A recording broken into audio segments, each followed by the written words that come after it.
Hi, welcome, Kasike Kalaan. Welcome to Tenses Life Factors. Here we are inviting you to share with us. Introduce yourself, please. Usa lukali da yukunu. Nibon rish mandiri. Kasike yukaike yame wani daka. Greetings, my relatives. My Taino name is Nibon Rish Kaiman. You can call me Kalan. I'm chief of the Jamaican Hummingbird Taino people. Some of the work that I do is advocacy work for Indigenous people's rights for the Caribbean. Do it here on the island in Jamaica and throughout the diaspora, throughout the globe, and really about preserving and promoting our culture and how the indigenous knowledge that has taken care of our lands and spaces for centuries is important now in the time of climate change to create a difference. Great. Well, thank you for coming on and sharing with us about your culture and also your indigenous status. You use a particular dialect in your greetings. Can you share what that is? Yeah, it's Island Arawakan. We call it Wahiani, which literally translates as our language. And it is a part of the Taino resurgence that is taking place. So there has always been existence of Taino words, but there was no living language. The only living indigenous Caribbean language is that of the Garinagu, or what we know today as the Garifuna, the Black Caribs, as I was taught in school. And what has happened is that we were able to learn that aspects of their language, because they have a part of their language that's considered the women's language, was actually coming from my ancestors, our ancestors, the Taino people. So from that, we're able to put together aspects of our language that we're missing, and it is something that we are relearning. It's a process of relearning. Right now, it's mostly ceremonial. And so you said it's mostly ceremonial, so it is not necessarily a collection of dialects that is written, placed somewhere that if I'm interested in learning some of the words and in terms of translating it, I wouldn't find it anywhere. Is that what you're saying? There are dictionaries that are of various dialects, and there are records from colonial times of Taino words. But a language is more than just words, especially for Of it to be course. living. So for me to say to you, meet me on Zoom at 2 o'clock on Thursday, July 22nd, there isn't a global way to say that in our languages, because based on the various dialects that exist, some would say, meet me on Saturday, for example, today, meet me on the soup day, right? That may be the English translation for some. For us in Jamaica, that's what we would say. Meet me on the soup day, Kalulu Kasi. Okay. For those in Puerto Rico or others, they may say, meet me on the seventh day. And depending on their colonizers, the seventh day could be today, the seventh day could be Friday, right? So, Yeah. so you see So, where, because it's not living, that's why I say it's more ceremonial. There are words people can translate, poems, songs, etc., to the language. But for me, to be an authentic living language, you need a generation of young speakers that are fluent, and then from there it would grow. So that's what we're working on. it sounds symbolic because as you said, meet me on soup day. We know soup day in Jamaica is on a Saturday, right? That is interesting, actually. And so I'm thinking that the consistency of speaking it and symbolizing it, it could be easy to catch on, really, because it is so culturally embedded and so it can be even drawn in a way because there's so many figures to it. All right. So you mentioned the Tanos people. Can you tell us? I want to understand the history because I've seen some comments about people not knowing of the Tanos tribe in Jamaica, not knowing the history, and make it seem as if it's so foreign, so remote, so distant in history. So bring us closer to it. Bring us closer to your home and your culture in terms of where your ancestors are coming from. It's in the Caribbean region, but give us a more geographical map of this. Okay. Well, the good thing that I can say to you on that is that those who are watching this later on this year, there will be some information coming from Harvard. There has been concluded a recent study of ancestral DNA samples that comes from Jamaica Yeah. that will map and highlight in detail using science as the background the journey, the history, the information on the ancient people of Jamaica specifically. This has already been done for Puerto Rico, Cuba, Dominican Republic. Mm-hmm. So I'll start off with that. So we'll keep a connection. So I will share is that the migration path for the first people of Jamaica is coming from the Orinoco River Basin in Venezuela. Okay. Today, that era would be connected to Guyana, connected to Suriname, connected to French Guiana, and Venezuela itself.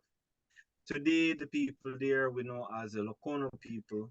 There's also the Kalinia, which when we were growing up, we learned were Caribs. There's the Warao people. There's the Wapishana people. And why I say these names is because, surprisingly, even though they speak English in Guyana, or close proximity in Jamaica to the United States of America has really colored, or I could even say tainted, our worldview.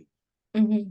I think our generation and the ones before us, they grew up consuming so much material from the United States Yeah. that it positions them as a world power, and whatever messages that they put out and the lens that they see the world through is what we end up seeing the world through.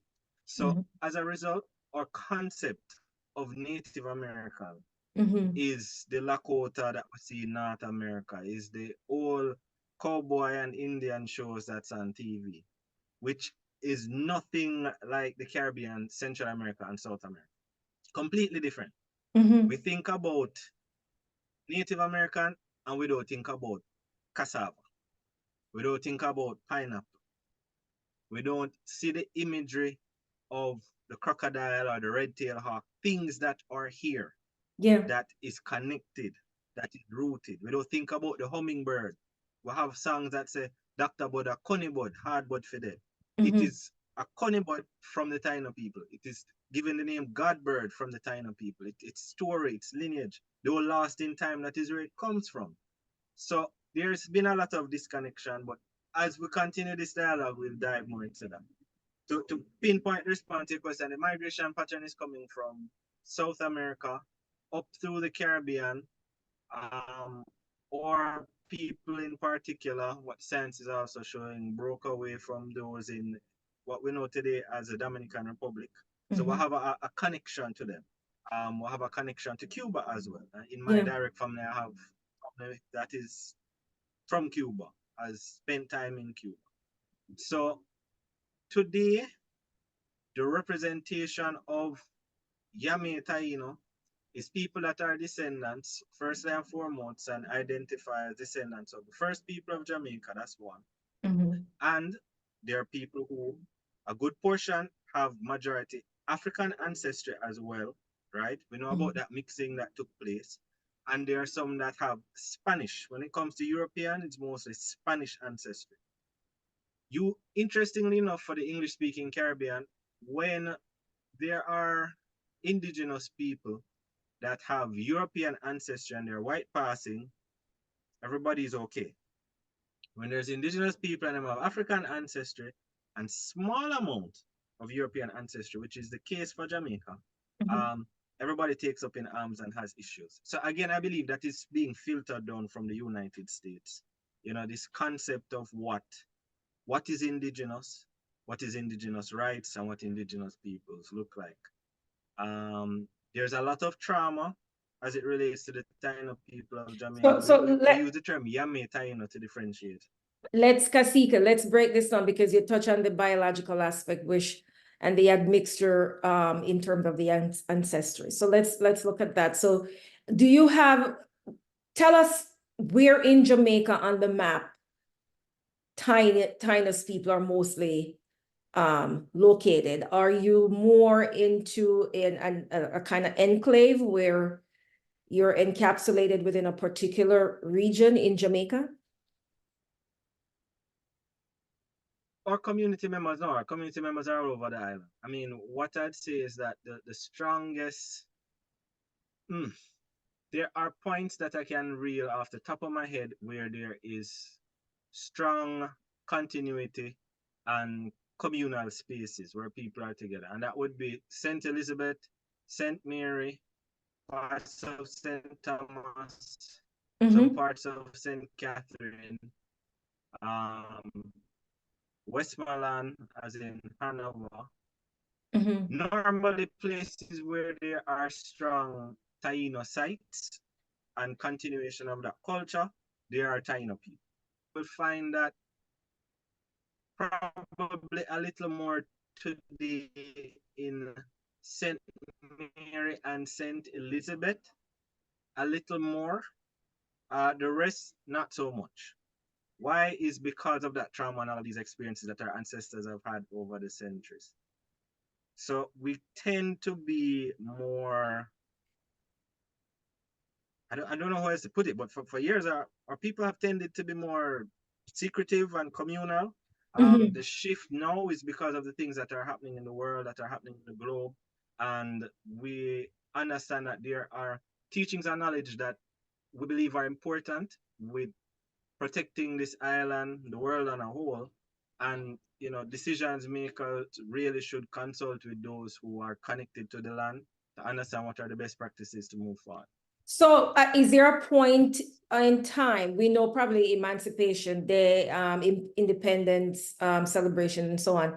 Probably your group comes together, but is that the main time that the group would come together as a whole, or are there other types of celebration within the Taínos culture? Yeah, we have our own celebrations, we have our own ceremonies. We have about four main ones throughout the year. Mm-hmm. We have December 21st, which is more like more families coming together, Taino families, which we call Yukahu Kachiaretu, which is in alignment with the solstice. Mm-hmm. Then we have in March, Apito Kasiarita. Apito represents the ripening. That's one of our semis, our sacred energies that represents the ripening, and we honor the the river, our rivers. So we honor the Bogwalk Guard. We give offerings to the river, the Rio Cobra River, and we come together at White Mall, where the previous site of the Arawak Museum. We Mm-hmm. connect there as community. We have been doing that for some time. If you look up on International Day of Action for Rivers, March 14th, it Mm-hmm. coincides with the day that we have that celebration, and we've been sharing with that group, the collective that organizes that International Day. So there are pictures from our celebrations that we've been having. There is the one coming up shortly. So, those who can support our fundraiser, we appreciate that. Right. May 26th, that is the Taino New Year. Taino New Year for us in Jamaica. The Taino New Year for us is around the time of the start of the rainy season. So for our ancestors, it would have been between late May, sometimes after, that week after Mother's Day, going into the first week in June. We have had this celebration on May 26th. This is going to be the fifth year now, right? And we'll have that at Woodside at one of our Taino sites where the community comes together again. The next one is June 20th or 21st. That coincides with the summer solstice. We call that one Yukahuna Kachi Areto, which Mm-hmm. is great male spirit of fertility connected to the cassava. And we Mm-hmm. have that one in Charlestown. That's where my investiture took place. Charlestown is one of the Maroon communities that we're connected with and affiliated with.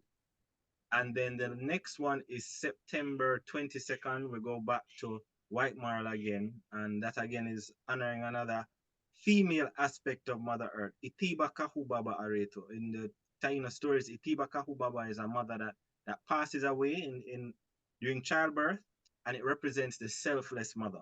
And these ceremonies and gatherings, they're connected to stories, and what it does is anchor us in our cosmology and our worldview of our connection to the environment. So they're all tied to major celestial events that are taking place that help us to align the seasons. We know what we're supposed to be doing. Everybody come together, and as a collective, all right, now it's time to go internal, or now it is time to go out and share, or now it's time to plant, or now it's time to harvest, etc. Okay, so where you said Woodside, where is that? Where is Woodside? St. Mary.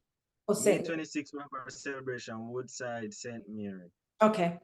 Is there like a twin site in the areas that you map in terms of the trajectory of the Tainos to Jamaica? If have you gone back to say, Puerto Rico, Guyana, those areas to kind of you know, kind of create a brotherhood or a sisterhood type of membership among Taínos people in those regions, or is it more isolated? You guys are more isolated in Jamaica, trying to maintain the culture and its continuity. Well, yes and no, in the sense that we are more isolated in terms of the work that we are doing with our enrollment. Mhm. So what I mean by that is indigenous communities in the States and other places have something similar to a deed roll, which it makes it easier for future generations, and that's one of the things that we're working on. So our Okay. focus right now is enrollment of families, not individuals, so that in the future, when these family members want to claim their indigenous ancestry, it makes the Mhm. process a lot easier. So we have, for example, a family name of Deer, Mhm. right? So if someone comes to our community in the future, when I am resting with the ancestors, there'll be a document and they can say to this person that is there, which part of your family claiming the Taino ancestry true, because we follow genealogy for us, not DNA. And they say they're Okay. claiming through this specific person who grew up in St. Anne, this was their name, this is when they were born, whatever, and they can show their connection to that person. Then we know that art is a part of the. So for us, is tracing lineage through these groups of families that there has been groundwork on already. There are family names that are on archives as people that were freed and other people that were enslaved, right? And there's not much contestation from Mhm. those in genealogy as it relates to those names. So that's what we've started with and working on expanding from there. And what we found through family stories, there are families who, they identify as Jamaican Taino or Arawak, that's the term that they knew Right. growing up. We found through doing the genealogy work that a lot of us, in some distant spaces are related as well. So as we grow and there's, the growing in the membership, it helps to anchor the information here in Jamaica. As it relates to the Taino diaspora, um, we have connections with Borinquen, Puerto Rico. We have connections with the Dominican Republic. We have connections with Cuba. We actually have a family has Taino ancestry from Jamaica and from Cuba, and they're living in Cuba now. And they reached out to me when they saw the attention that we're getting, and we're able to connect them with their relatives that are living today in Okay. one of our Taino communities. So that was some of the amazing stuff that has been Yeah. able to happen. So there are experiences of us connecting with Taino relatives throughout the diaspora, Mhm. but as it relates to our membership, those with Jamaican ancestry, those who most there are some who, and I can go into that a little with a little bit of detail later. And they're welcome to join and enroll because we know the relationship that we have with Maroon communities as well. So let's clarify something. You said your group, in terms of understanding your heritage and the lineage, you use genealogy, not DNA. Can you clarify that? Because I Yeah, mean, correct. can I just simply claim Taino's ancestry even though I don't know? I mean, there's a lot of, we know that majority, and I think you kind of point that out in terms of the biological aspect and what we've inherit, where he said we're more, in terms of Europe, it's more Spanish and then Africans. But we are mixed with Chinese, we are mixed with Lebanese, we are mixed with Syrians, we're mixed with, our admixture just is so continuous and flows. So, and then there's the Arawak, and then the Maroon, and then someone will say, well, the Maroons are not necessarily a biological heritage per se, it's more of a cultural thing. So can you clarify when you say it's not DNA, but it's genealogical? I mean, I thought it was the same thing, but clarify for me. Oh, okay, all right. Now, when I say it's not based on DNA, meaning that enrollment for us is not on blood quantum, which is what Right. is used in the United States, where there's a certain percentage of blood that is required for enrollment. Some communities, some tribes use that, some don't. For us, it Mhm. is genealogy. So for some of the federally recognized tribes and communities, how you trace your ancestry is to Mhm. what you call a deed roll, which is a list of names and individuals that are already known to be First Nation people.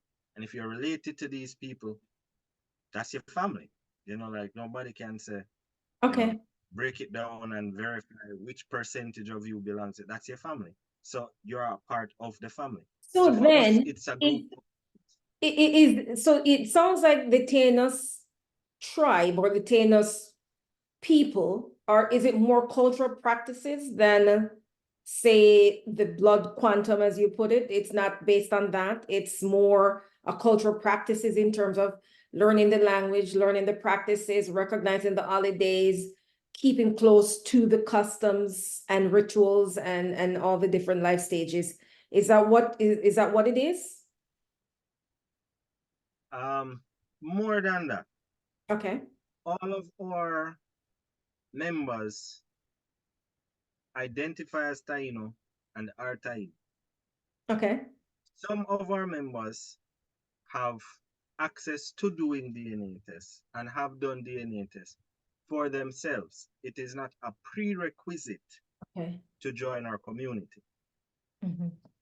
To play the devil's advocate, it is possible for someone to show up right now with 50% Native American DNA, and that doesn't include any ties to Jamaica, right?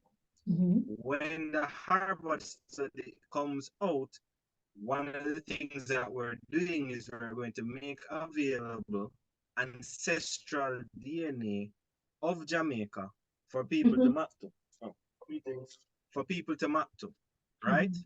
But until then, the reality is that people can only say that, okay, I have Native American ancestry, I come from Jamaica, so the assumption is that I am an indigenous person from Jamaica. Okay. We, because of genealogy, which come from Nicaragua, that are not Taino. Mosquitoes have their own culture and have their own practices. So we would recommend to them, if they are mosquito ancestry, to Mhm. learn mosquito practices, Okay. to contribute to that resurgence and that movement. So for us, there are family names, there are family stories, there are cultures that are being continued and preserved. And yes, there's a bloodline. There's what we call blood memory, which is a very strong thing that comes up in our community. And what that speaks towards is that we find that there are shared experiences, shared dreams that majority of our community members have. And that is kind of what has brought us together and helped us to anchor and to stand up firm in what we're doing, Mhm. despite the narrative of extinction that was put on our ancestors. Right. So all of this information, I know you mentioned Harvard University doing the research and, because you're extending their Africana studies, I guess, and so on. So where are these archives that, when you say that, for example, in the US, they use a deed, records to keep track of ancestry. Where is it Taino's records being kept? It's not, is it in general public libraries somewhere? Or is it kept in specific enclaves where there's a larger number of Tainos? And is it Well, Tainos or it, it, was Tainos? Is it, I'm sorry, and I also Taino. want Tainus? Taino, yeah. Tainos, So okay. Itai means like brother, and Itaino represents relative. So Taino is the word that used to mean to relative. And Okay. today it kind of become a term that deals with all of that first generation people of the Caribbean. But yeah, the good news is, thank you for bringing that up. One of our council members, who is a genealogist, Tekina Katiatoa, Mhm. has compiled a lot of that information. She has done it for a lot of her clients. She's worked with a lot of people from the States that would come down, especially London and Europe, surprisingly. Those are the people that have been using a lot of genealogists here in Jamaica to trace their ancestry and find out who they're related to. And Right. most of them, they're surprised when they say that they're connected to some Native American, some Taino people. I'm just being honest here. And she has compiled a lot of information from all the work that she's doing, and she's working on a book, and that work will become publicly available. You know how it is with these academic things and with books. You Yeah. can't put it out if you know really your name and everything to it, because people go and take it and do all they want to do with it. Right. So we have that information, and once the book is published and it is out, then the world will have that information. Will there be a library somewhere, like, or a museum that is in the works for the Taínos cultural symbols to be displayed and history and all those things? Because I know you said, well, for you as you're part of the tribe, but you also attend public schools in Jamaica and you learn about the Taínos culture as well. Um, but will there be a museum? Is this one something that is in the works? Because this is very interesting. This sounds very interesting. That's something that we're working on in the communities that we have. So from a Mhm. community level, the government has artifacts at the National Gallery, Mhm. and UA has also parts of their collection. I know that there's another museum that is going to be open in um there's a new museum that is at Port Royal, and the desire of the government is to lease the Taina artifacts from the British Museum. That is something that we have our own opinion on. That's another discussion, but our opinion is that all of our ancestral things should be in one space, together, and it shouldn't be something that is leased, because it is ours. So there are many aspects of our indigenous rights, outside of Mhm. Jamaica as well. Mhm. There's the place by England, but it is in the pipeline. We have limited resources as a community now. It is not a system where me being the Kasike, like Western society, everybody's paying some sort of tithes or tax to me. No, I'm the one working for the community, doing whatever it is that people require, they need. So when I visit some of the communities, and they said to me that they have these ancestral sites, Mhm. there are community members that they have caves that have the remains of a Taino chief in there that has calcified into the cave. And the concern about sharing this is because we don't have our indigenous rights. The government might want to take over these spaces or take over the land or whatever and claim it. So our indigenous rights isn't even at the level now of wanting to take things from the government. Is really to protect what we have inherited and ensure that in the future nobody will try to take that from our people. Like that is the main focus now, to preserve what it is that we have, and Okay. then we can build on it from there. So I know you said it's a little touchy subject in terms of getting back your artifacts and so on. However, uh, it sounds like a very tough journey on that subject, because in terms of ownership, remember, I mean, they're Jamaicans we're tribal in some way or the other. So, who do you consider then within this approach or even outside of that approach that psychologically or sociologically that the Tainos culture then would be seen as a counterculture to Jamaica or counterculture to any other groups, or is just in terms of seeking sovereignty for authenticity? What is it? What is the approach here? Okay. Counterculture. No, we are not. We don't say our existence or being what we have been doing. What is happening is that people are becoming more aware of Mhm. what has been happening. So the questions that you're asking me, even though it's my face that people is seeing, I'm representing families. Right. I am not.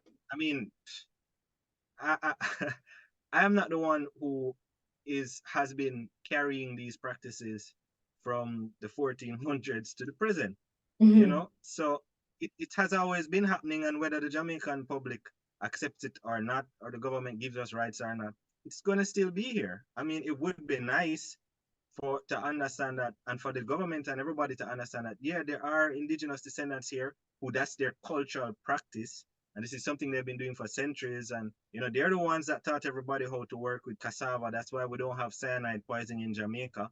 Mhm. Like, they're the ones that are the caretakers of these customs and these ways. They're the ones that were taking care of tobacco, using it as medicine, and some still Mhm. are today. They're the ones that were taking care and still are taking care of our sacred caves. Like the artifacts that they have at the British Museum, that was in the 21st century, roughly, or the 20th century, that they were taken.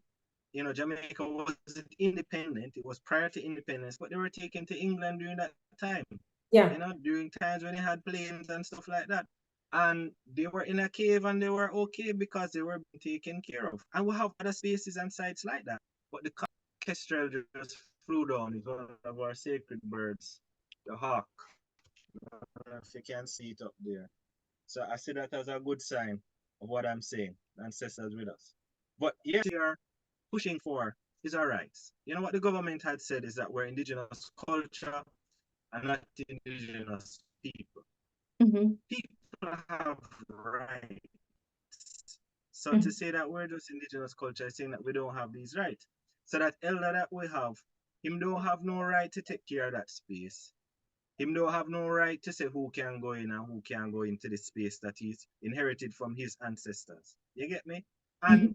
we can't preserve, protect, or promote things like that. Our women don't have rights to decide that for their first birth. They want it to be a home birth in a traditional way, the practice that tie them to the land. What is being implemented via government now is that for the first birth of a child and the 10th birth of a woman, that those have to be done at a hospital. And if the, you know, home in time for dinner, then a whole practice for our people is gone. So people tend to assume, because of the narrative out there elsewhere, that when we're talking about rights, we're just talking about land. But it's more than land, it's our practices, our culture. Like, the people, if the people don't have rights, the culture can't continue. All right. So let's break it down. You mentioned home birth as one of the rights that you seek. Um, are there midwives in your community that are trained according to, say, the standards or mandates in Jamaica? Or are you saying that based on your Taino's culture and spiritual beliefs, there's no need for training whatsoever?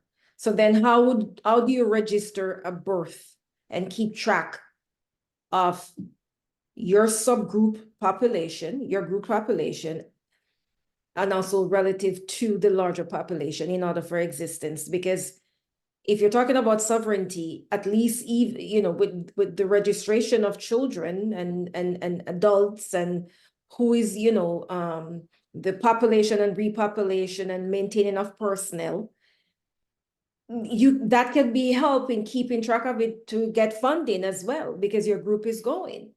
So if you're saying in terms of your rights, you want to have birthing at home, how do you deal with registering of new person, new, borns in your community? as it relates to the larger government system? What's the plan there? Well, let me talk on that. That's simple. My father was a home birth. He went after the home birth, they went, was registered, you get a birth certificate. Like that part is the easy part. I just want to clarify one thing, that we are not pushing for sovereignty. Okay. That is not one of the mandates for our community. Yeah, just to be clear now. Our people are still Jamaican citizens, right? Or indigenous rights, what that speaks towards is our rights to autonomy in some aspects. So if the community has our practices on homebird practices, we have our own medicine people, we have our educators and our teachers, then what we want is the respect for that. We don't even reach the level yet where we're saying, we're not coming out to the government and telling the government that they need to fund these things. That's not even what we're talking about yet. We're Right. talking about the American Declaration on the Rights of Indigenous People and the United Nations Declaration on the Rights of Indigenous People, which again is rights that all people have. And if we have those rights, it makes it easier to preserve our identity and our practices. So, for example, if we have a rite of passage ceremony for one of our young women that she's seeing her first moon, and we know there are processes for her to get support through going through that, then there should be no problem for one of our medical people, our medicine people, our elders to write a letter to the school, and they understand that it's a cultural practice and it is respected, so that that girl grows up with a moon cycle that is healthy and happy, and is not caught into a lot of the trauma and the things that others may, So because they don't have a rite of passage. are you saying The that is process to usher. are you saying that is not respected Mhm. by the public schools in Jamaica or even any private schools, that based on your cultural celebrations, for example, if the children attending public school need time off, or even if they're attending college or work, or for people who work in mainstream society in Jamaica, and they need time off to celebrate their cultural practices, you're saying that they cannot simply say, I'm celebrating the cycles within my Taino culture, and I need that time off because it's not on the Jamaican calendar. Is that what you're saying? Yeah, it is not at the level that for us to preserve and promote it, it Mm-hmm. needs to be. And we're working as a grassroots community, gathering those resources, doing the best that we can do. I Mm-hmm. mean, I give thanks to international support that we're getting. But yeah, what it really is about is awareness. The more amplified that our voices are, and the voices people in more pockets, more elders, that they are aware of their indigenous ancestry, and little by little that fear is shifting. So when a newspaper article comes out, yes, there'll be a lot of bashing in it, and then there'll be those people that will say, I'm Taino too, and yes, our people have always been here, and then their classmates would say to them, how come you never say nothing to me? And I said, this is why. Do you not see the comments that is popping up here? Mm-hmm. You know, so we we are trying to shine a lot of light and to carry this forward, because that is the task that I have been given, and I'll ensure that while I'm here, ensure that some of the work that our ancestors had to do, that the future generation won't have to do it. There should be some acknowledgement. It should be easier for people to say that, oh yeah, I'm a Taino descendant, or I'm a Taino as well, and they know where they can find the people, and they know where they can learn more about who they are and connect with their family.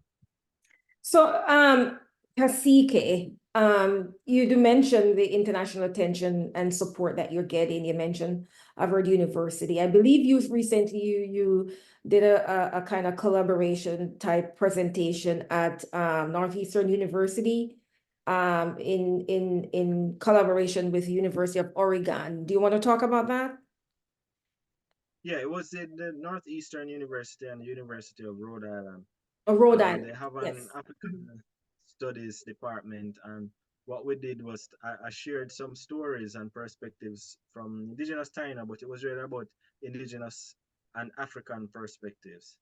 And what I shared was some Lakota stories from our ancestors from Guyana, and brought to people's awareness the importance of stories as medicine, because stories is something that it really ties our indigenous cultures together. It helps us to know where we are in the cycles of life and what we should be focusing on. And also, there was a artist residency where we were contemplating ways that we can support Woodside, which is one of our Taino communities, where we'll be having our New Year celebration, Mhm. to continue to preserve and promote, the practices that exist there. I mean,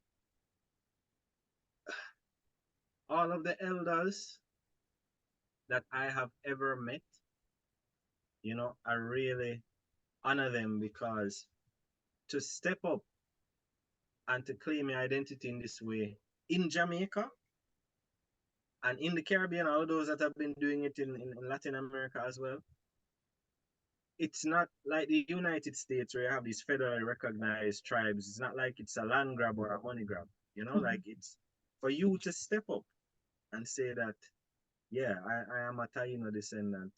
Mhm. I am, this is who I am. You know that majority of society that has been programmed is going to be ridiculing. You know that they're going to be biased for a lot of things that they need to do. You know Mhm. that probably the next job interview that you go to them, I say, no man, that's the crazy guy or that same is Taino. Okay. And to do that, you've read the comments on the Gleaner. I mean, it Yeah. was me doing a presentation in Boston. Like, I was surprised at the venom Yes. that came up from something as It, simple as that. So it's I honor those who went before, like even for me to know, it's because of people in my family that acknowledge those aspects. And trust me, it it wasn't something easy. So I give thanks for that. There's no reward for doing this other than knowing that you're contributing to a narrative and a story that the it, colonizers wanted to be wiped out for whatever reason, but we're still here.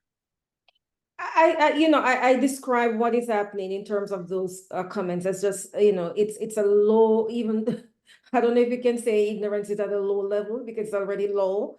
And it's painful to see our native Jamaicans, having those type of response and reaction.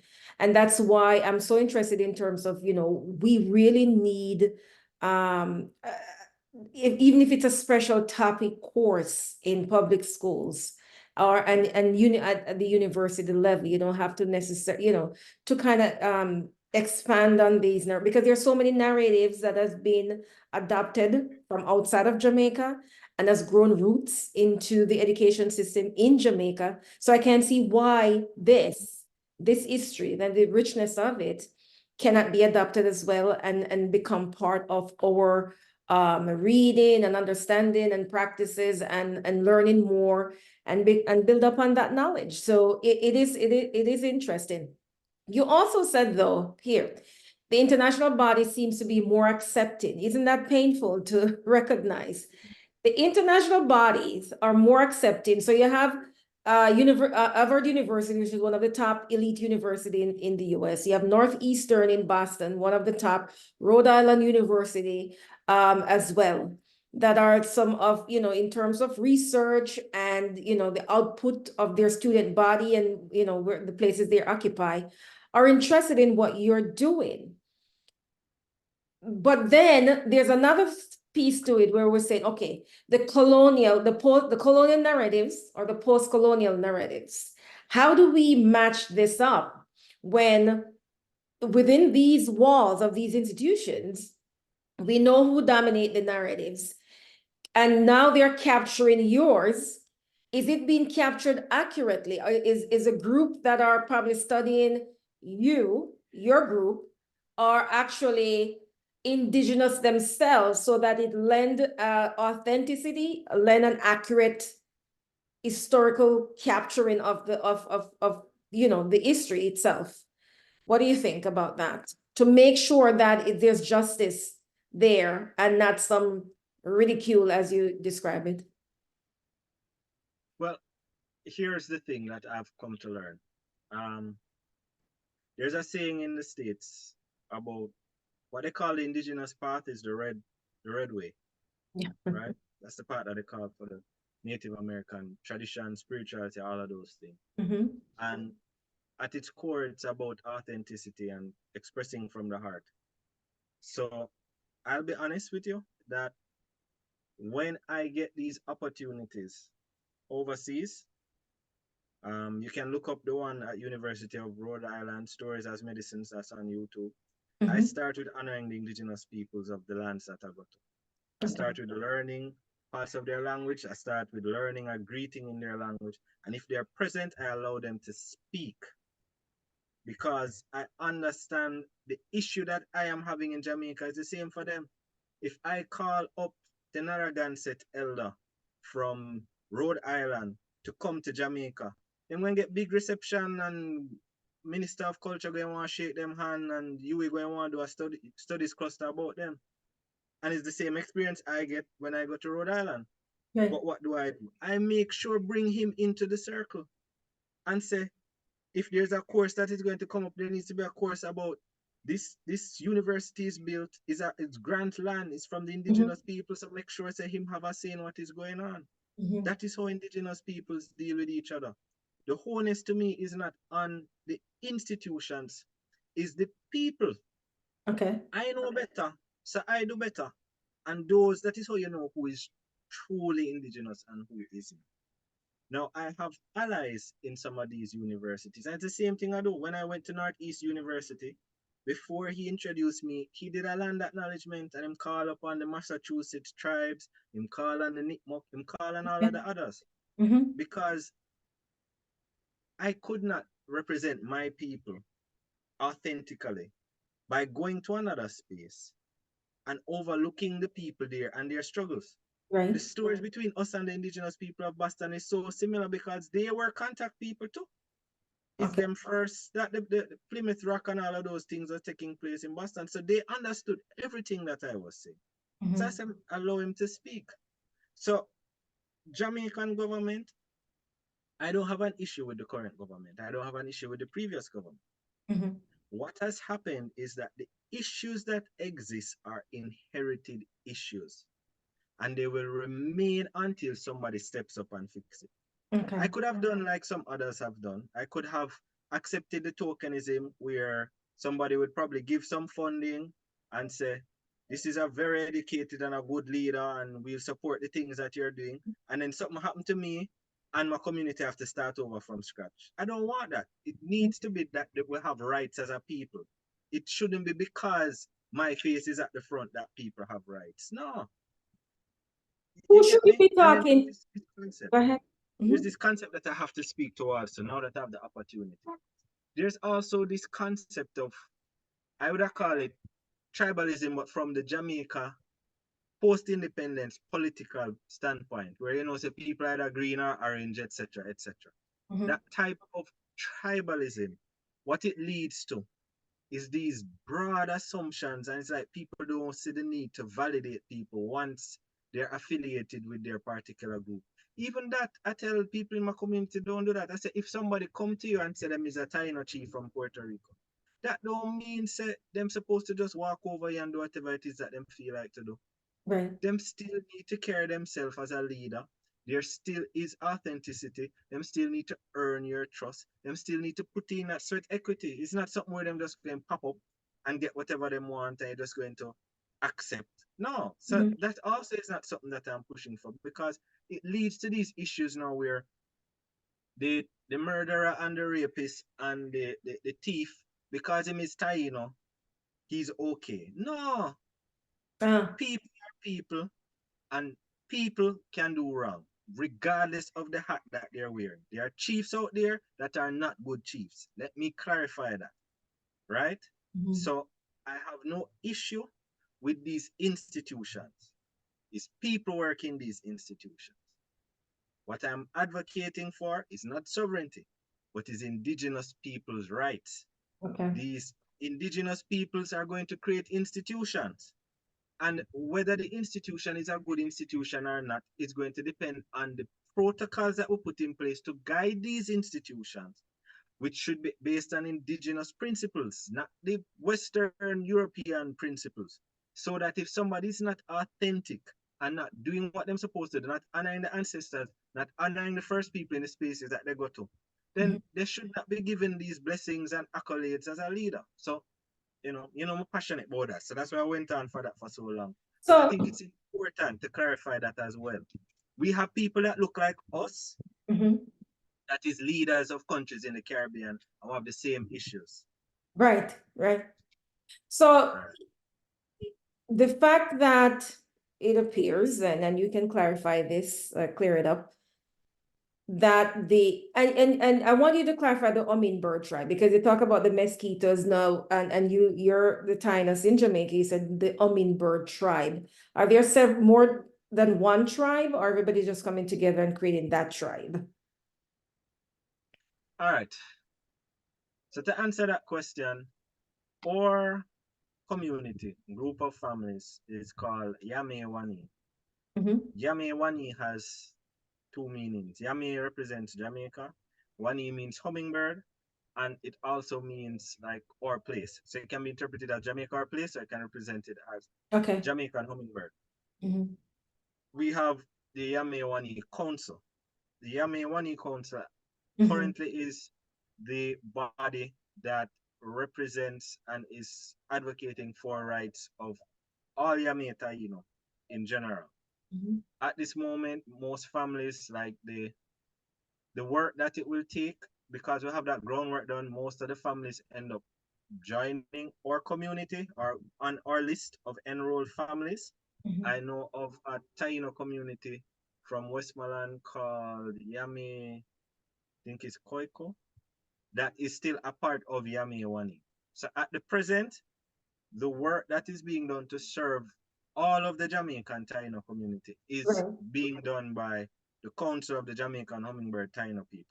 And we Okay. use that term just because it fits better. So it's not a tribe, Okay. we have a council, and that is just the name that our people use today. But the symbol is also a hummingbird, which is a Correct. symbol of the national bird of Jamaica, and so on. So is it where you're looking for symbols and you take that one, or is it something that is passed down?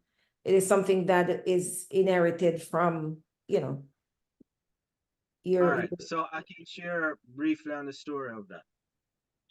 When the narrative, so we have to correct something in moving forward. We know that the narrative is that the Jamaican Tainos went extinct, but that is incorrect. What happened is that the communities were dispersed. Okay. So to decolonize, what is required is for the community to come back together. Mhm.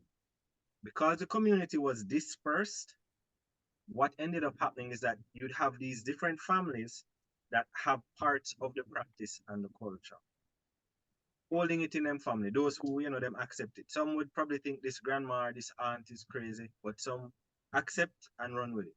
A Mhm. lot that I met initially would say that my grandmother was, so they didn't identify us, right? Because of the narratives that exist.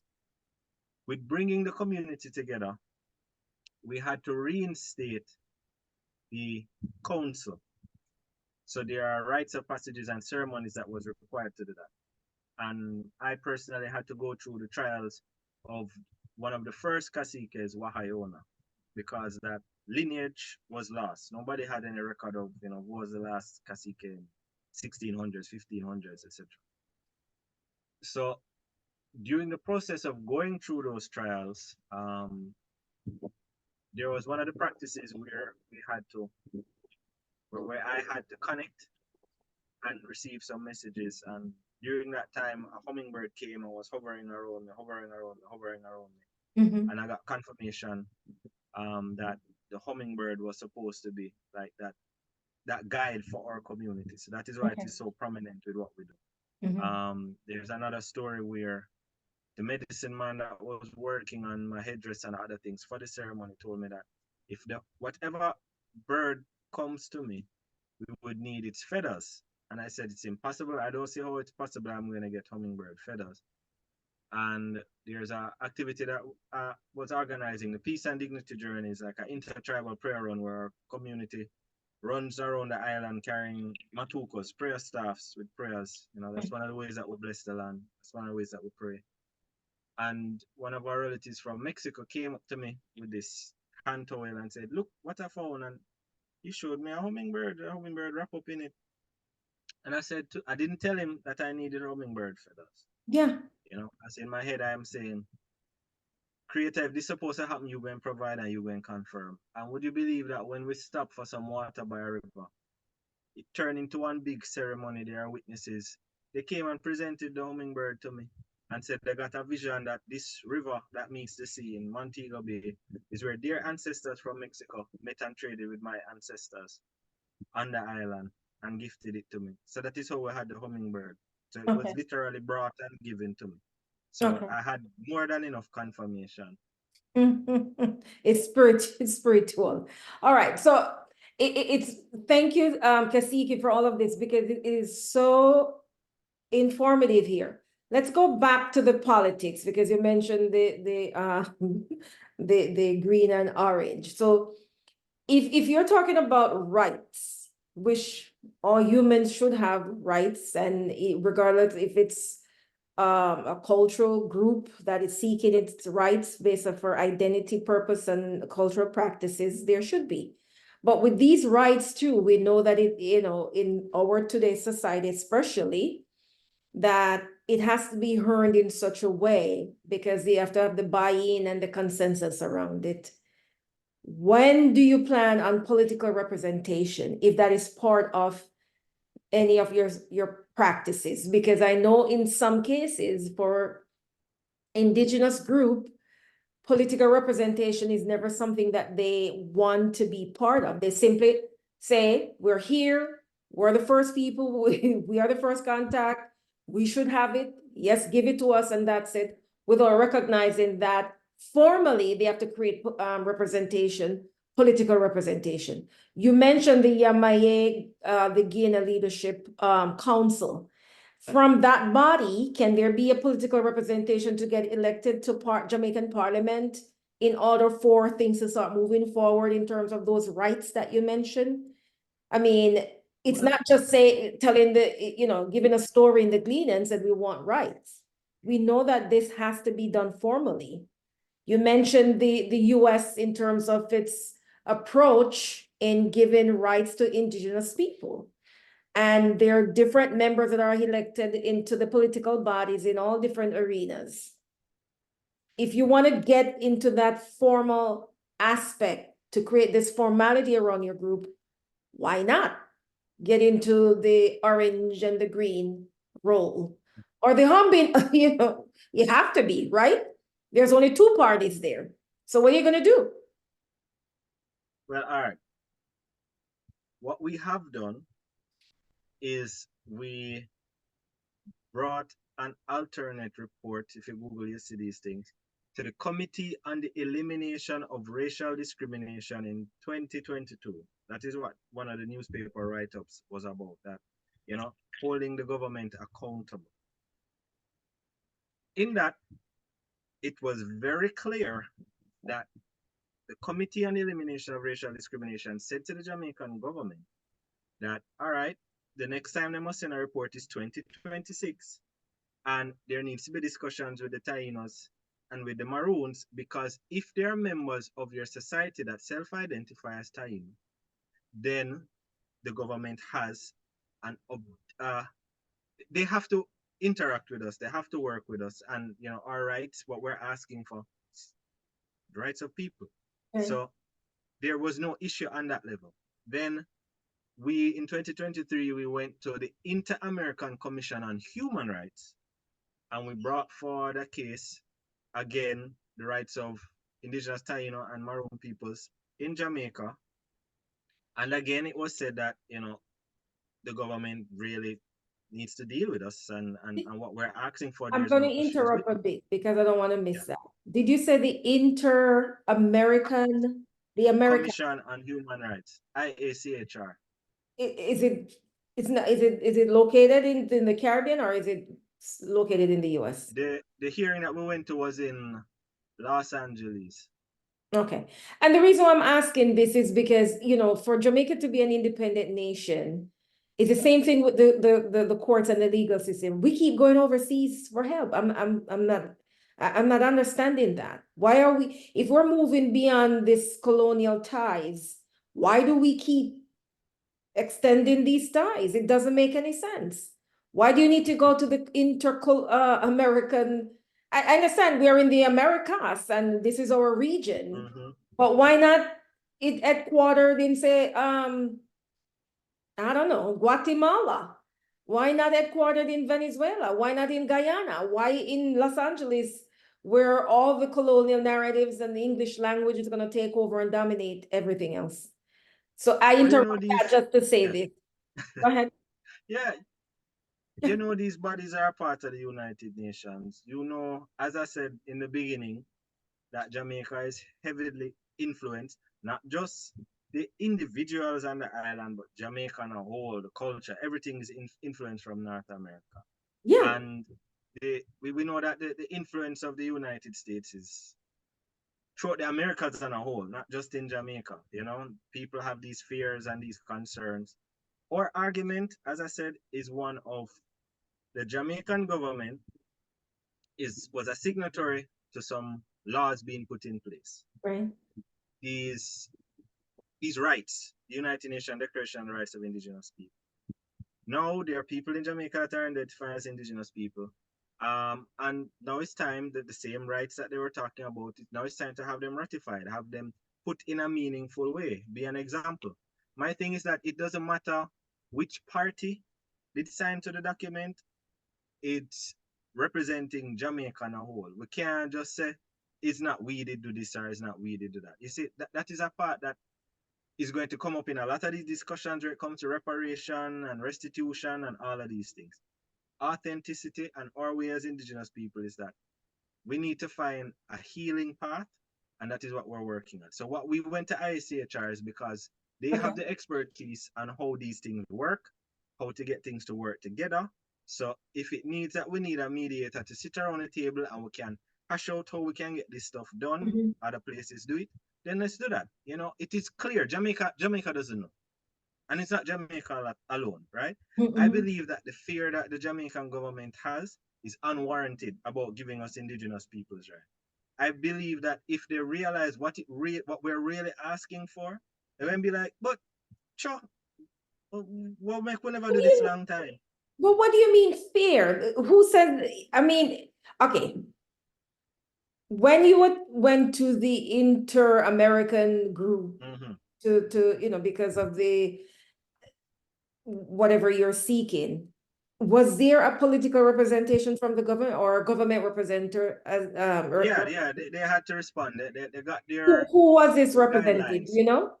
That was a newbie, somebody that was speaking on behalf of the Minister of Culture. But Okay. they were speaking there, and there's a recording of that. So if Okay. it's in the recording, because the Caribbean is part of Latin America, um, they use the Spanish name, which is CIDHR. So when you look that up, or just type in Taino and Maroon Indigenous Rights, you'll see a Right. recording of the hearing where we're present. Okay. Mm-hmm. Why I'm saying this is because the Jamaican government, as we know, has no experience of dealing with indigenous rights. Okay, and what tends to happen is that they will want to look at other colonial systems and how they deal with indigenous rights. When there's a document that they said that makes sense, which is the United Nations Declaration on the Rights of Indigenous People, that came from indigenous people, which is them saying what they want, which is not taking anything from anybody else. It's not like we ask Jamaican taxpayers for investing in anything to any Mm-hmm. great demand or anything like that. I genuinely, in my heart, I believe that when the time comes, because ancestors' guidance, it must happen. And we're sitting Yeah. around the table, they're going to say and realize that all of these concerns and these worries were, remember I said the issue is inherited? I believe these worries are inherited too. It's inherited from colonial time. People of African descent and immigrants on the island should not have any problem with working with indigenous people on that space. All of us suffered trauma from slavery. There's Right. nothing that we're asking the government to give us, air quotes, back. Because they suffered. All of us suffered. What we want is to ensure that everybody have them rights and that we're not implementing and reinstating these colonial narratives and these things on other people. We don't want to So, get people caught up in these systems of Ka- trauma. Kasike, Kasike, there's a lot of pieces here. You keep going back to rights. You keep going back to rights. Somebody will say Jamaica is one of the freest society in in North America. You say what you want, you do what you want, you cuss out somebody, and there's not really any repercussion, and you just keep moving. I'm not saying that's okay, but in the terms of cussing people out, but I mean, you have more of a freer voice, and you in the US we're held more accountable, and there's a lot of punitive concerns there. You may use the word race. You were saying something about racial, and I know I said I interrupted you. And if you could continue that, if you remember the point, that something about race, and it relates to the American group that you were trying to explain about political representation. Can you go back to that if you remember it?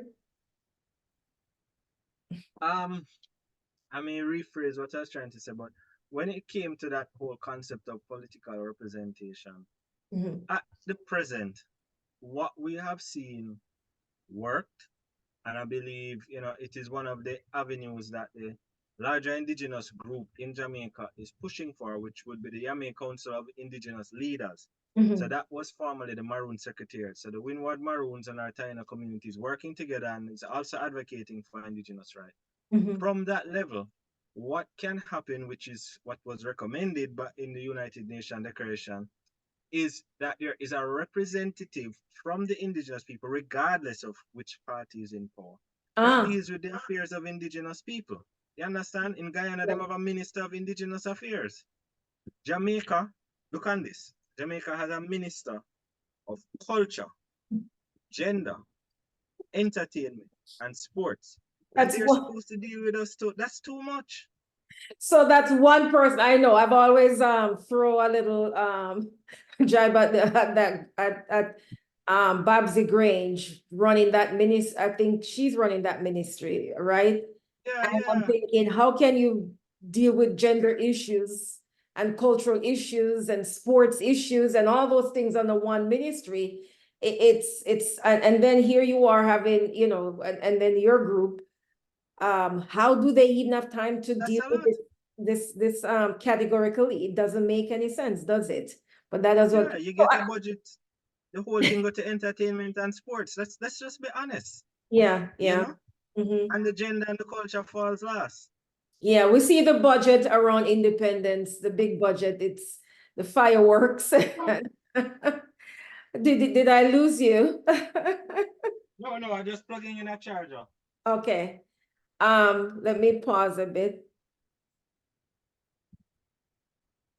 Okay, welcome back, Kasike Kalaan. We have a lot to talk about. I'm enjoying this conversation very much. So continue with what you want to touch About Jamaica being free. on. Jamaica is a country that, if we're going to be honest, there are two Jamaicas. There's a Jamaica on the record, and there's a Jamaica off the record. And my desire is that indigenous peoples, not just Taino, Maroons too, are included in the Jamaica on the record. I used that term before, tokenism. And again, I want to clearly state that I'm not speaking towards any specific party. This is just the way that Jamaica's government has run since independence. It was inherited with flaws, and if we're going to move towards a republic, it is an opportunity for us to correct this. This is going to benefit us all. Jamaica has several laws. Some make sense, and some do not make sense. And the issue comes to enforcement. In the future, if the leadership changes and they decide that they're going to enforce the laws that work against indigenous communities, then we have a problem. But then it's too late because we're already receiving grants or funds or whatever, and we bought into the tokenism. And then we'll now be promoting a next political party because they didn't treat us this way. But the reality of it is that to escape that cycle, it has to be ratified. Whatever it is that these rights are, whatever these laws are, need to be enforced, and it needs to be above bar on the table. When things are happening under the table and you're moving forward, there's always that concern that at some point it's going to stop and you have no rights. And that is what my community has been echoing. These are people older than me that saying that they do not want to move forward with some things because they may hear the government say that they're going to take over this or take over that because they don't have rights. When you have rights, you don't have to worry about those things. You know that there is a legal system that will protect what it is that you're doing. So I want to clarify that. Mm-hmm. That yes, at the moment, I can walk around with these feathers and it is no issue. Mm-hmm. But someone may decide that they want to quote the Obia law, and because I'm walking around with feathers is an issue. At the moment, I have these eagle feathers that were gifted from elders for work that I've done in the United States as an honorable leader. And Mm-hmm. I may decide that I'm not supposed to have these because I'm not an indigenous person. I don't have indigenous people's right. So I shouldn't be traveling with them and I get fined Who, 100,000. wait, Kasike. Who are gonna stop you from walking with your prior stuff? All right. So Jamaica has one of the oldest, definitively colonial laws is the Obia Act. Right. Obia Act talks about feathers. It literally talks about feathers in it. It talks about certain herbs and bush. Basically, it is a law that it was put in place after Taki's rebellion because it was said that there were these gatherings and there were these cultural practices that were taking places and it was causing people to revolt and rebellion. It also changed somewhat in form to include people that were,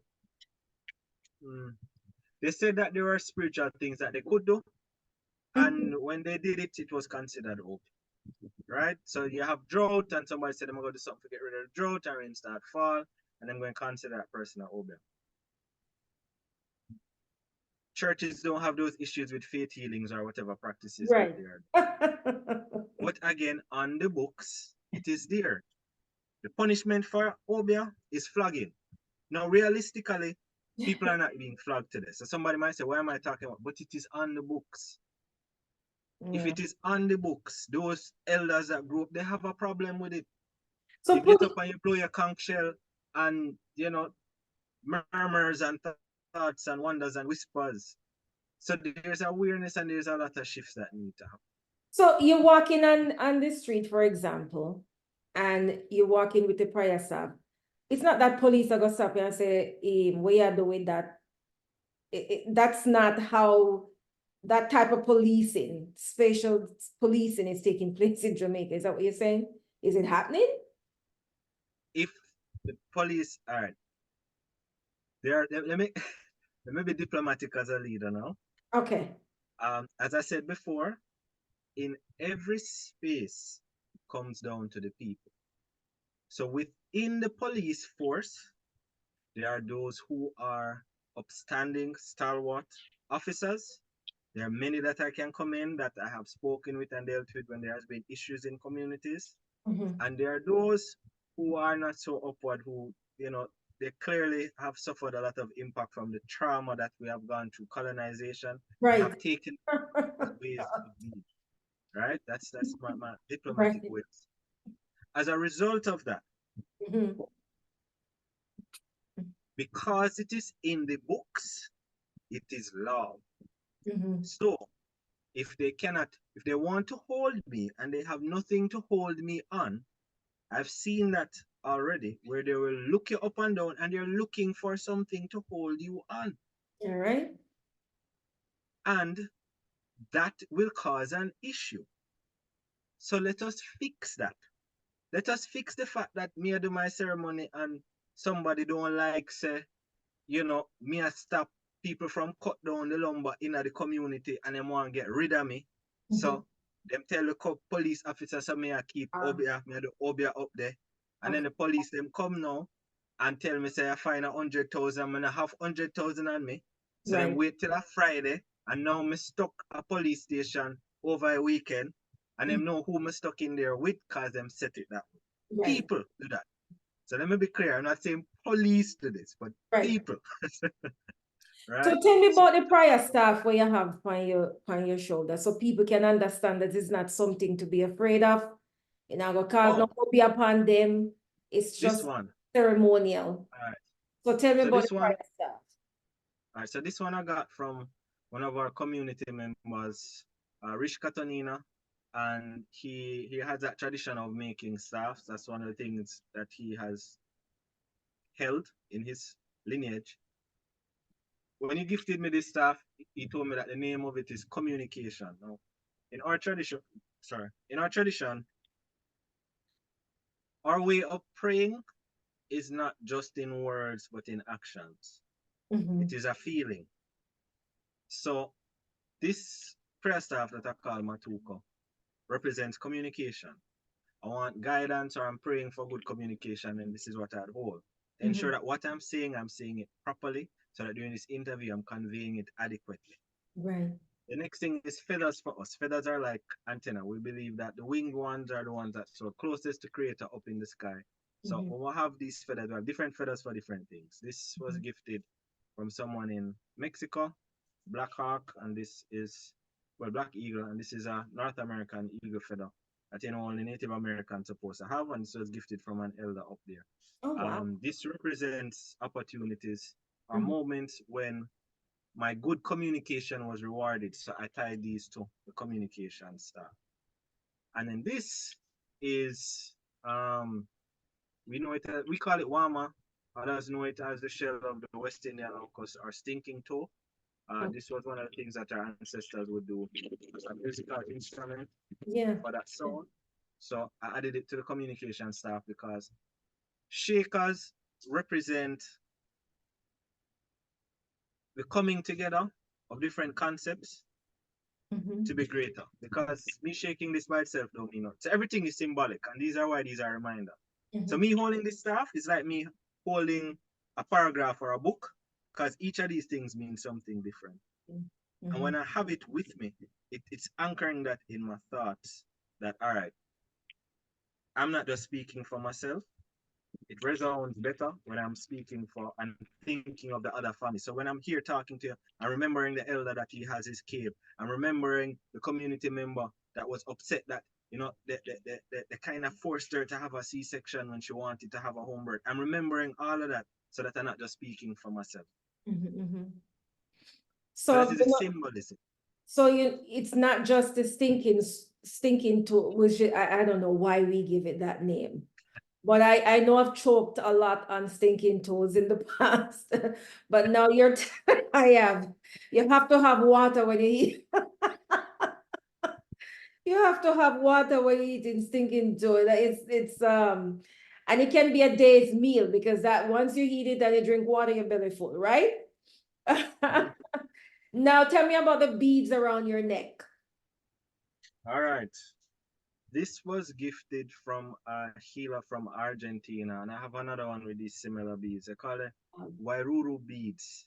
They are from South America and the larger version of our Jankro beads. And these beads are normally for protection. In our tradition, whenever we're heading out, we always have our protection or our medicine. If we go outside and, you know, let's say one day I'm somewhere and it's just pop, just believe say do what it's supposed to do, and we get another one. You know, that is just a part of our folklore and our way of being. And then these things help to anchor us and help us to be aware, you know. Just like somebody would wear a watch so that they are aware that they need to keep track of time. We have different things that we wear that to us is considered medicine because of what they're symbolic of, what they represent, who gave it to us. You know, there's meaning behind it. And as I said, this one is normally protection. Just like our local Jankro bead, people know that it's poisonous, but it Is also that what comes it from the is? plant. Because I was about to say that. Because you know, we use thinking to know, yes, a drunk or be that. Okay. I was about to say that, but I said, no, let's wait for the formal term. Yeah. Yeah, we would have called it Jankro bead. And Uh-huh. again, it is considered something that deals with protection, and which is interesting because the seeds are also poisonous. So there is Yeah, some knowledge that is required in working with it. And the plant itself, right. is medicinal, help with colds, sinus, all sort of different issues. Right. Mhm. So there's a lot of teachings in a lot of these things.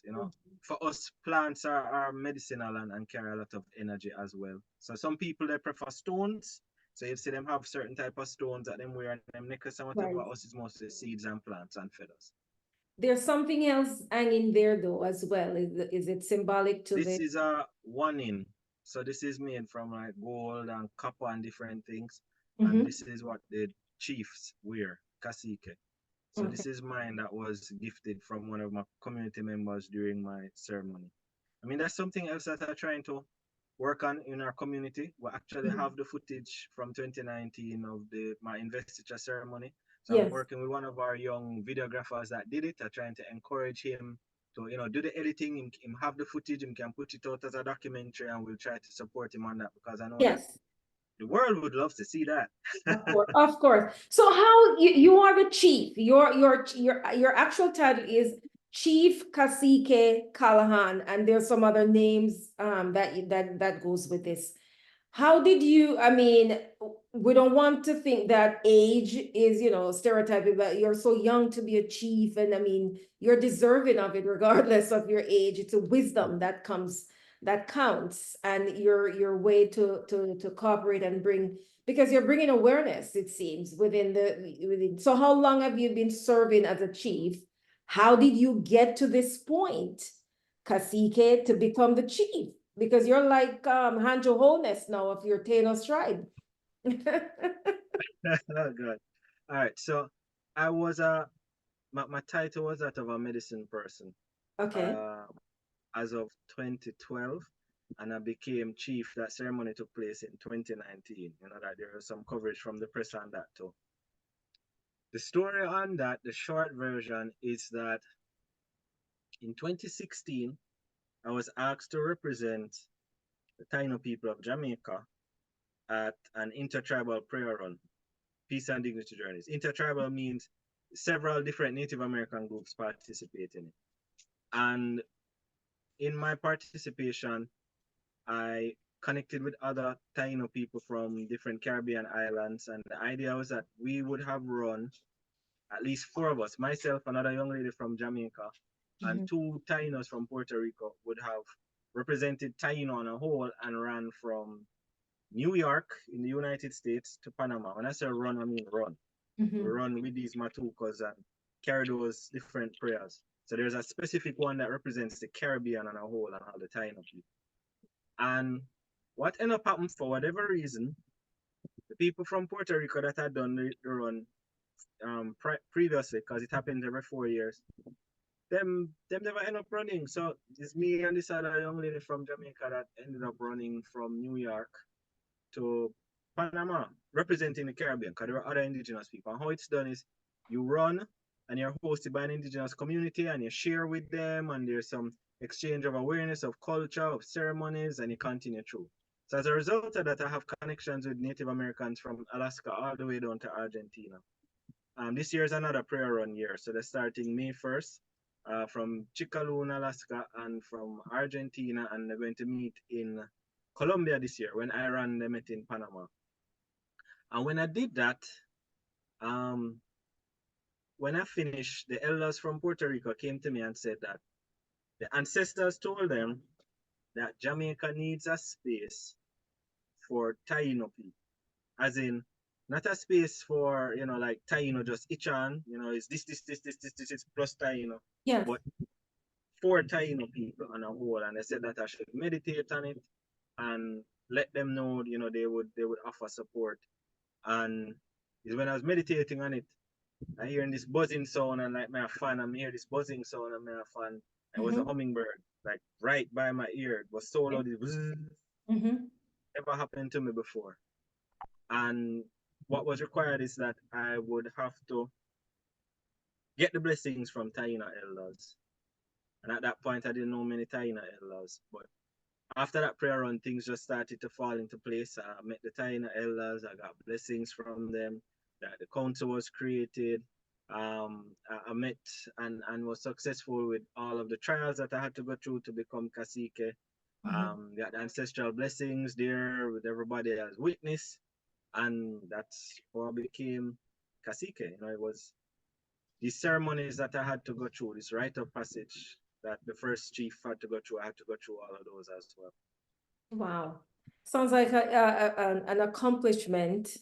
And there's this international representation that is going on here. I mean, you're in all these different areas and countries and academic spaces and just raising the voices of Taino's people, talking about the culture and so on. And I think we're hearing you because again, this came across my space where it was introduced to me, and I am very much aware of Taino's but not in depth, as I said. We're missing some very critical information, and I guess you're tasked with kind of creating that during your tenure as chief.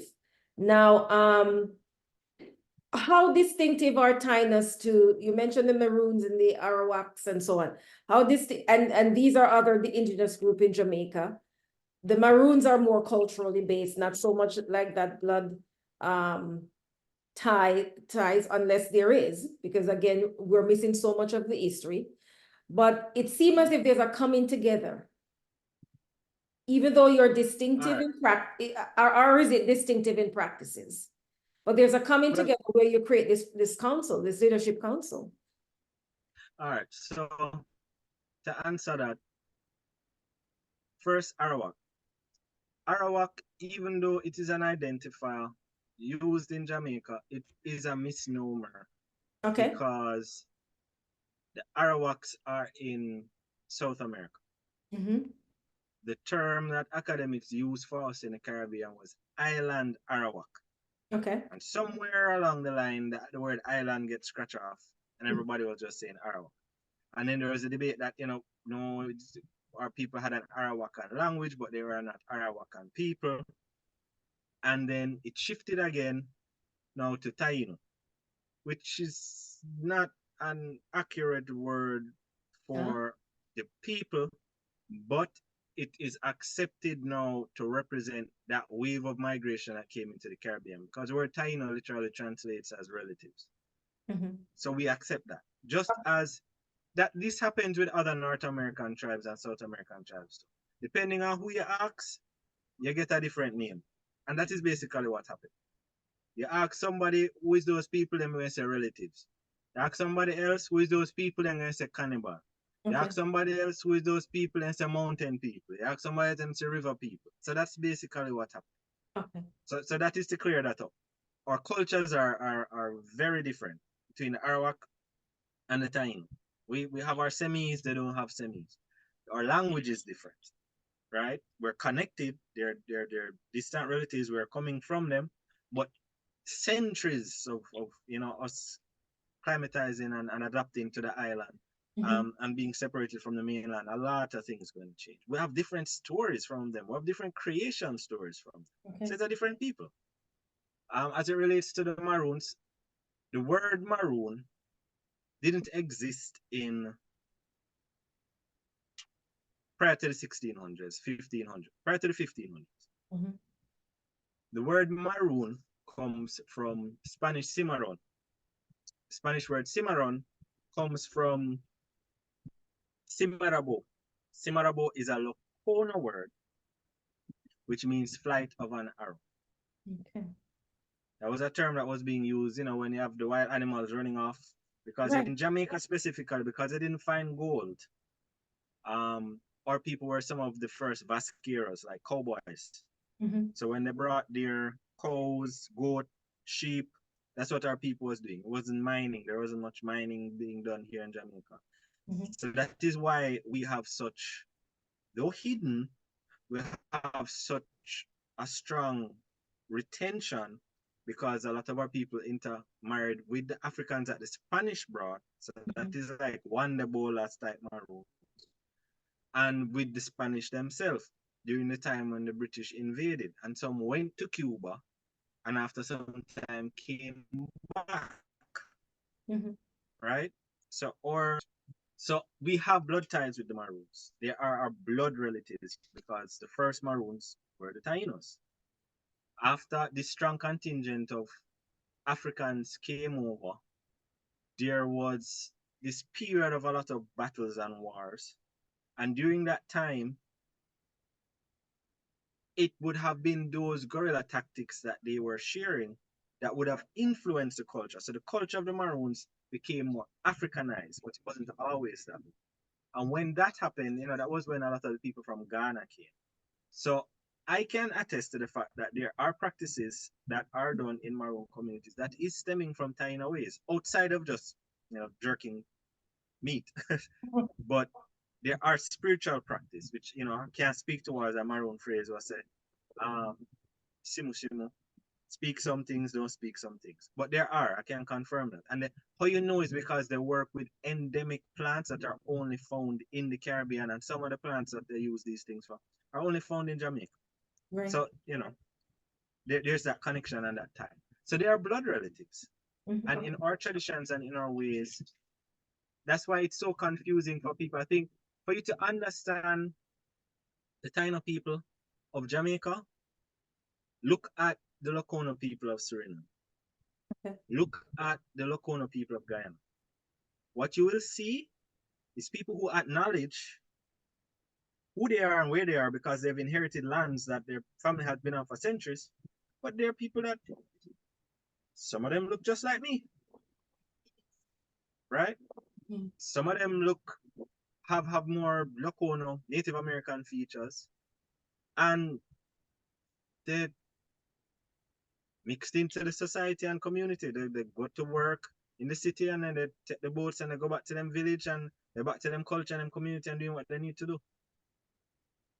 I think the problem is because of the proximity and the concept of what it means to be indigenous or Native American that Jamaica gets is from the United States. That's the problem. I believe over time, intention is to bring more of our relatives, like from Dominica, the Kalinago people, from Guyana, the Lokono, the Wapishana, the Warao, to the island, so they can realize that, whoa, you know, our concept and a lot of these things was really wrong, and accept the facts, you know.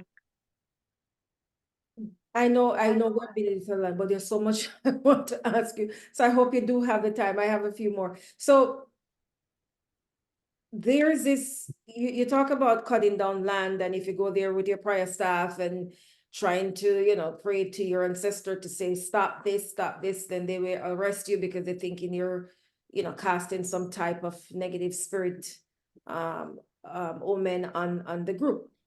The beach access or beach rights to indigenous people or native people or Jamaicans in general has become an issue in Jamaica. Are you party to this? Are you part of this fight? Because there's a group that has been created. It's more, I don't think they identified in terms of any tribes, in terms of being Maroon or Tainos. I think it's just Rastafarians could be, and a mixture of everybody else that are part of this. Are you aware of this group and are you part of this fight? Yeah, they were not present physically at the press conference that the newspaper article was written about, but the organization is called Jabim, Yes. and they're focused on beach access.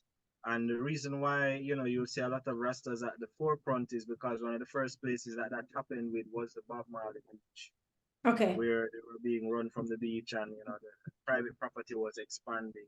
Mhm. There has been some good movements as it relates to laws, as it relates to that, but there's more to be done. And yeah, we have community members that is a part of that movement and we support it as well. The work that we are part of what's called the Advocates Network. So there are civil service, civil society organizations that focus on women's rights. There are civil society organizations that focus on good governance, good judgment. There are those that focus on the beach access. There are those like JET, Jamaica Environment Trust, that Mhm. deals with our environment and biodiversity. So, there are things that we all can agree on and we can all work together and support. Um, my view is that I don't have to be the face for everything, right? I have Mhm. no problem on our community. I have no problem supporting in other ways. Okay. And so in terms of this distinction between tribes then and the different things that you're asking or you're advocating for, do you find that it's better as in this union, or you find that maybe you should trek on your own as a group? Which is it? What one elder shared with me is that big gears move slowly and small gears move faster.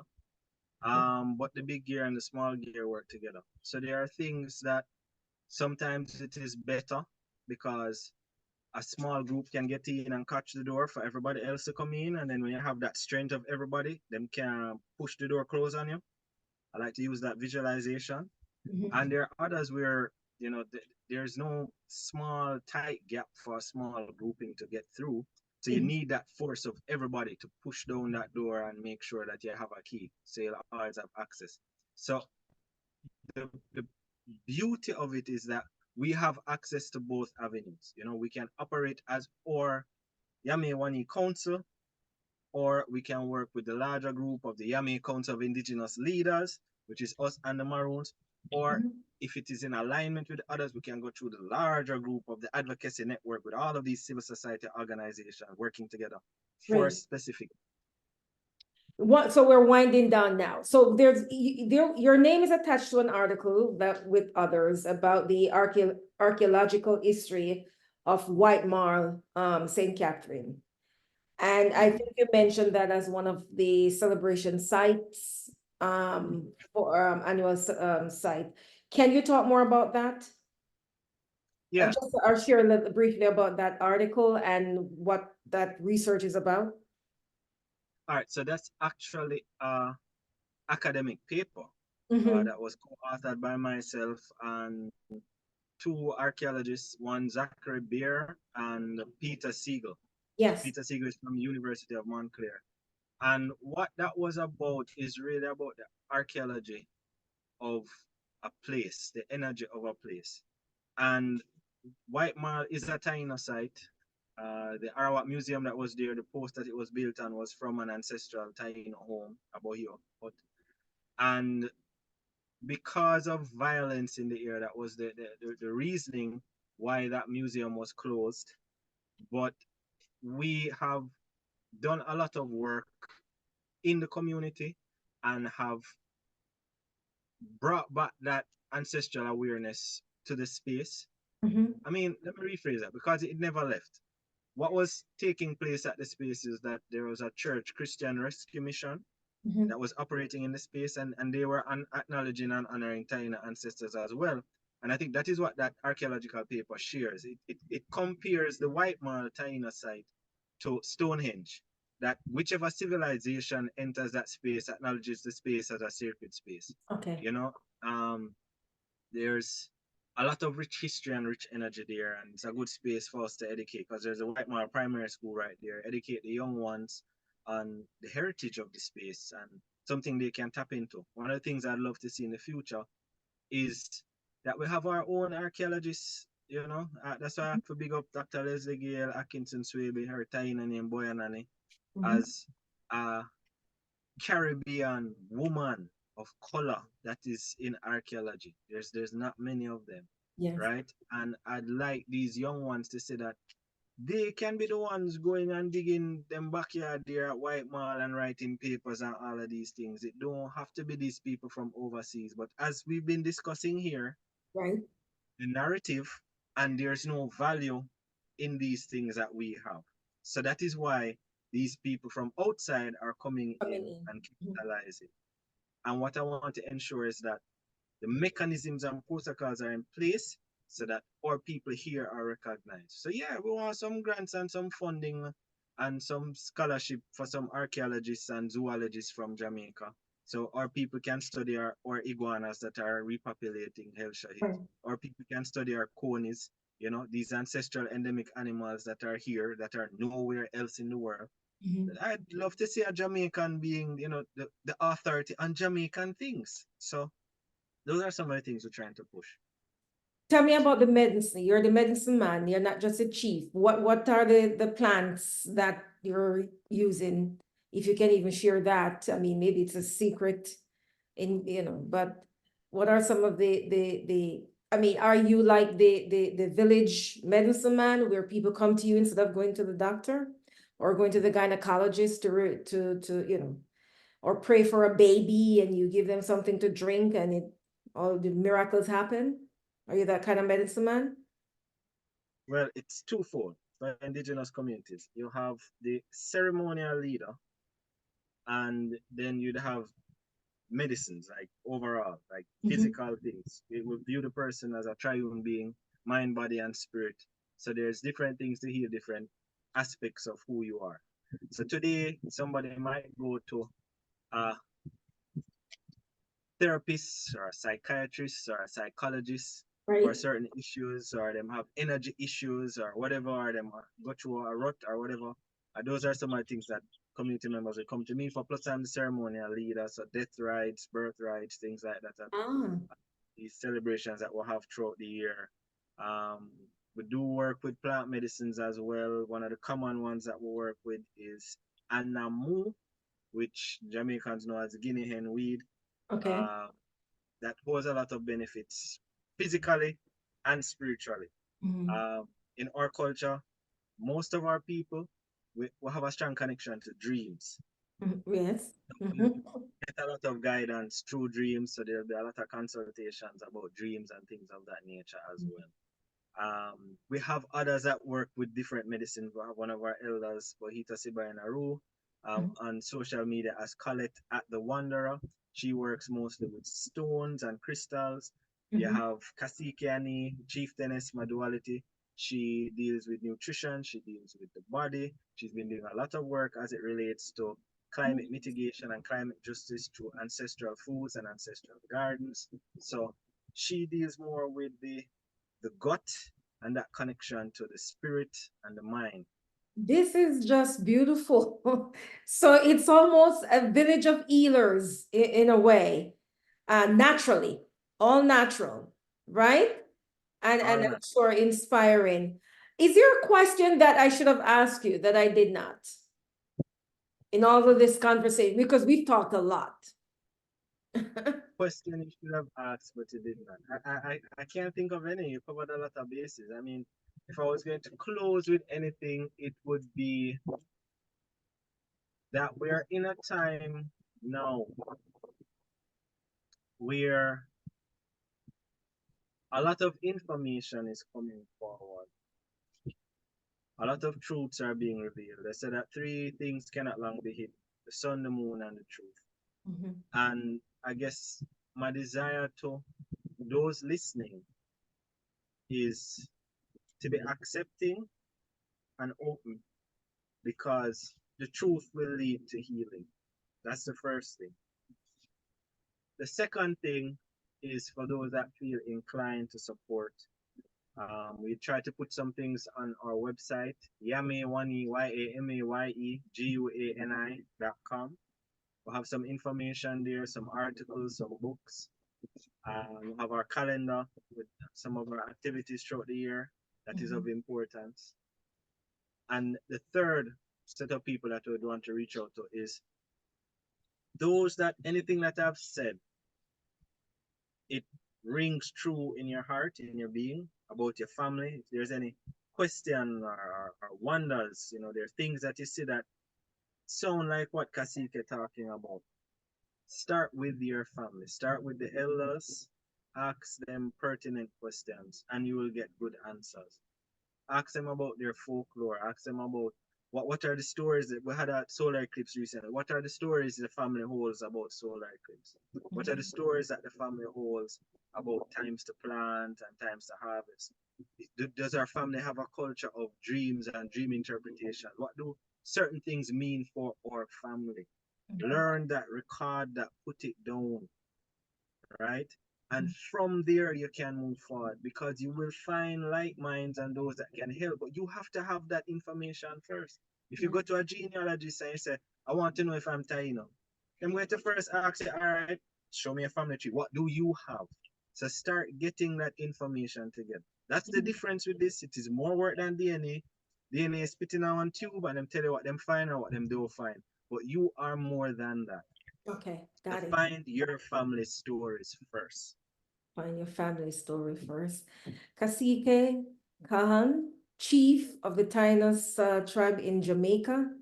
I appreciate this so much. You've been generous with your time.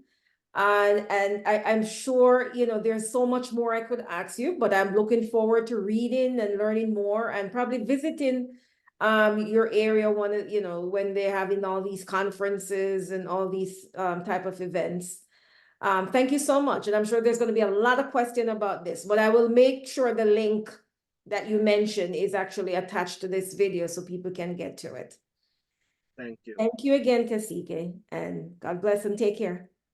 All right, take care. Bye-bye.